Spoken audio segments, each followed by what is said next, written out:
The advice and opinions expressed by Dr. Grant-Pichet and her guests are meant solely as suggestion and should not be in any way construed as child-specific advice.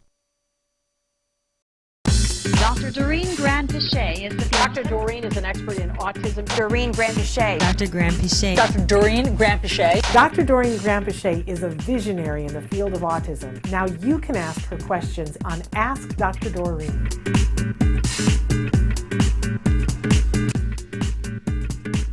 When I ask my son where he went or what he did, he only answers the question. He doesn't give or relate information about that, doesn't give examples or describe regarding that. How do I teach it? It's a great question.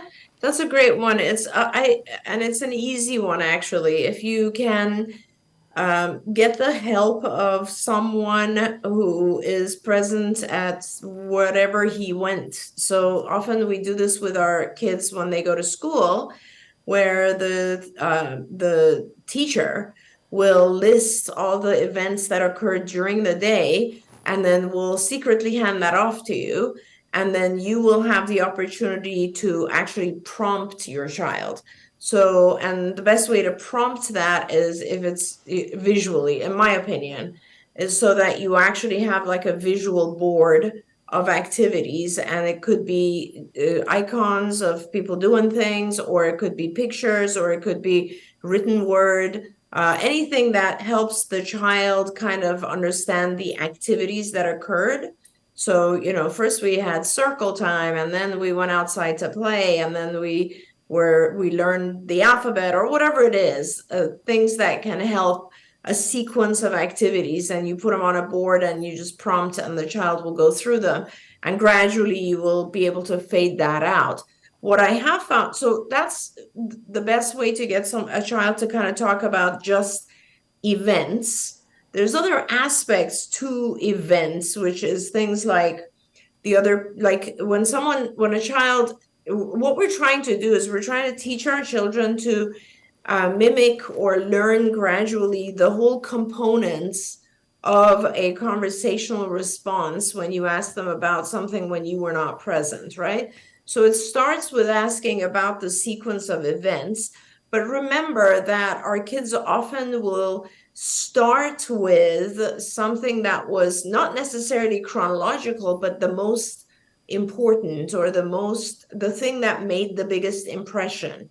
So for example, if a child is talking about a regular day in school, and on that day, for instance, there's a fire alarm, that's going to be the first thing they'll tell you in normal conversation. So you always want to make sure that if the sequence of events that, let's say, the teacher gave you has something that's out of the ordinary, that goes first, so that your child can learn that, the thing that was most memorable is the one that I'll start talking about. And then, when mom says, and what else, then I can go through the rest of the normal activities.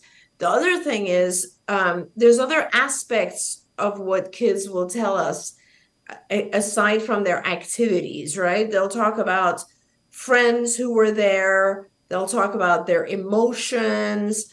They'll talk about, something that they will remind them of something at home. So try to expand on the conversation. Once your child says, and then we went to lunch, try to shape that and ask a lot of questions. Who else was there? And, what were they eating? And things that will elaborate and get your child to elaborate. But what helps in the beginning is just the sequence of events, so that the child knows, okay, this is what's expected, is that I should go through the things.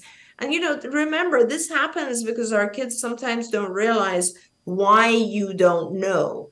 And there's a lot of activities we do where the child, you might be in a room with a child, and then you'll leave the room, and maybe you have a view into the room that is like a camera in the room or something. And you then can ask the child a lot of questions. But for our kids to understand, this is part of theory of mind deficit, to understand that your perspective or your vision of the situation didn't exist because you were not physically present, that's a task in itself. And teaching our child like perspectives is a whole different lesson, which I'm happy to talk about as well. Don't forget, you can watch Ask Dr. Doreen live every Tuesday morning at 10 a.m. Pacific time. We hope to see you there.